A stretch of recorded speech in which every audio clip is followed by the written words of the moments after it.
মৰমৰ ছাত্ৰ-ছাত্ৰী, আমি অনুশীলনী 8ৰ অংকসমূহ কৰি আছিলোঁ।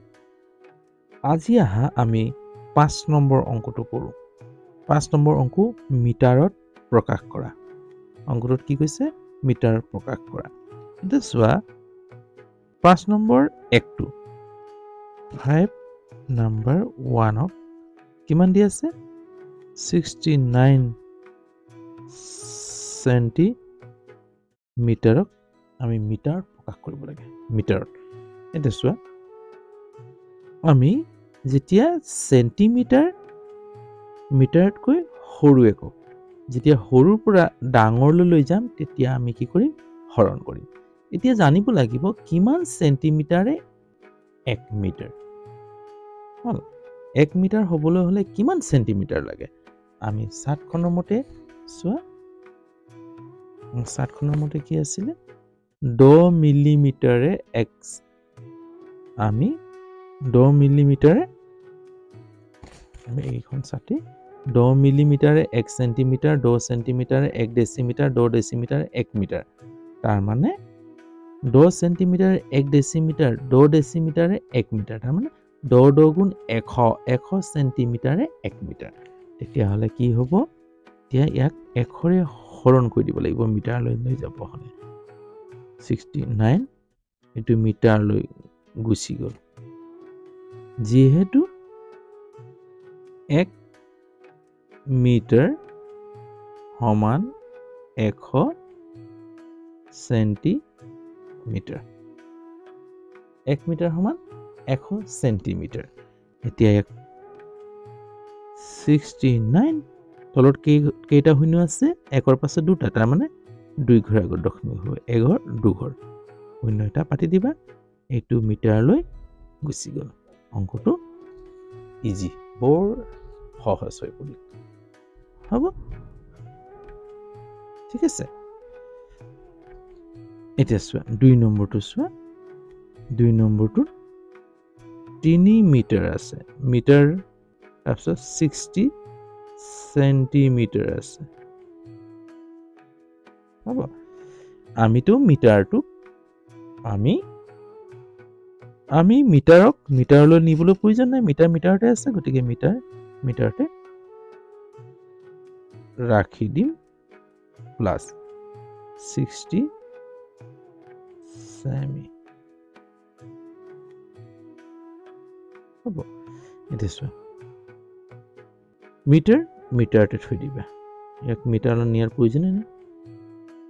প্লাছ চেণ্টিমিটাৰক আমি লৈ গৈছিলোঁ প্ৰথম অংকটো চোৱা যে চেণ্টিমিটাৰক যেতিয়া মিটাৰলৈ লৈ গৈছিলোঁ তেতিয়া কিহেৰে হৰণ কৰিছিলোঁ? 100ৰে হৰণ কৰিছিলোঁ। কিহৰ বাবে?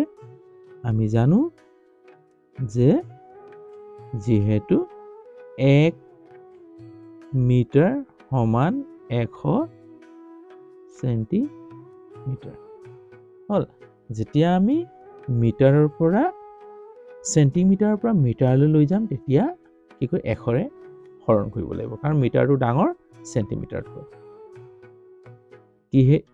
কিহৰ বাবে আমি 100ৰে হৰণ কৰিলোঁ? আমি জানো যে 1 মিটাৰ সমান 100 চেণ্টিমিটাৰ। এই শূন্যৰ লগত এই শূন্যটো কাটি দিবা।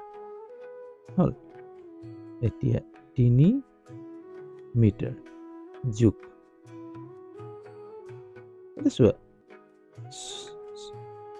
1ৰ পাছত কেইটা শূন্য থাকিলে? এটা, তাৰমানে 1ঘৰৰ আগত দশমিক হৈ 6 1ঘৰ 1ঘৰ আগত 1ঘৰ শূন্য পাতি দিবা, মিটাৰ হৈ গ'ল। হ'ল, এতিয়া 3 মিটাৰ আৰু 0.6 মিটাৰ, তাৰ মানে কি হ'ব? 3 লগত দশমিক আছে জানো? নাই, গতিকে দশমিক এটা পাতি ল'বা। 6ৰ লগত দশমিক আছে নহয়, দশমিকটো মিলাই ল'বা। 6 এফালে 0 এফালে, 0 এটা পাতি ল'বা, ইয়াত একো নহয়। নিয়ম মিটাৰ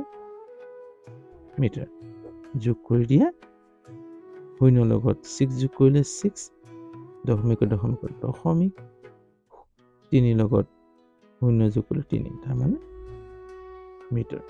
কিমান পালো? 3.6 মিটাৰ উত্তৰটো। হ'ল, 3.6 মিটাৰ হৈছে। হ'ব এতিয়া চোৱা আকৌ 3.6 মিটাৰ এতিয়া 3 নম্বৰটো চোৱা 3 নম্বৰটো 1 নম্বৰটো প্ৰায় মিলে নিমিলে চোৱা মিলিছে 670 সেন্টিমিটাৰ আছে কিহত লৈ যাব লাগে মিটাৰ লৈ যাব লাগে চোৱা সেন্টিমিটাৰ 69 সেন্টিমিটাৰ আছিল মিটাৰ লৈ গৈছিল কিহেৰে হৰণ কৰিছিল এশৰে কিয় কৰিছিল যে আমি সৰু এককটোক ডাঙৰ এককলৈ লৈ যাব লাগে কাৰণ সেন্টিমিটাৰ সৰু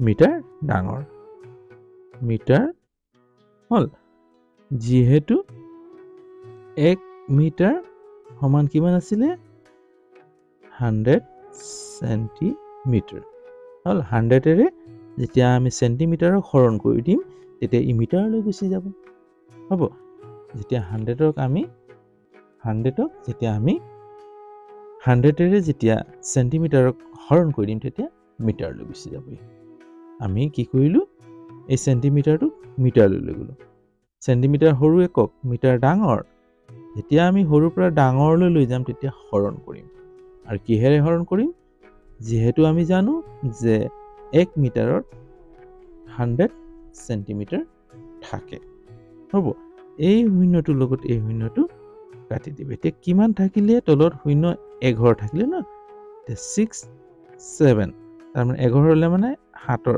আগত বহিব 11 হল এটো মিটাৰলৈ গুচি গ'ল হল উত্তৰটো আমি এইটো পালো হ'ব এটা শূন্য থাকিলে 11 আগত বহিব দুটা শূন্য থাকিলে 2 আগত বহিব এতিয়া এই শূন্যটো আমি কাটি দিলো সমান কৰি দিলো হৈছে বুজি পাইছা যদি অংকটো বুজি পাইছা তেতিয়াহলে লাইক এটা কৰিবলৈ নাপাহৰিবা আৰু যিমান পাৰা বন্ধুবৰ্গলৈ শ্বেয়াৰ কৰি দিবা আৰু কেনে পাইছা কমেন্টত জনাবা তোমালোকৰ কমেন্টৰ মই বৰ উৎসাহেৰে বাট চাই থাকো আজিলৈ হ'ব অন্য এটা ভিডিঅ'লৈ আকৌ তোমালোকৰ ওচৰত এইদৰে উপস্থিত হোৱাৰ আশাৰে আজি ইয়াতে ৰাখো বাই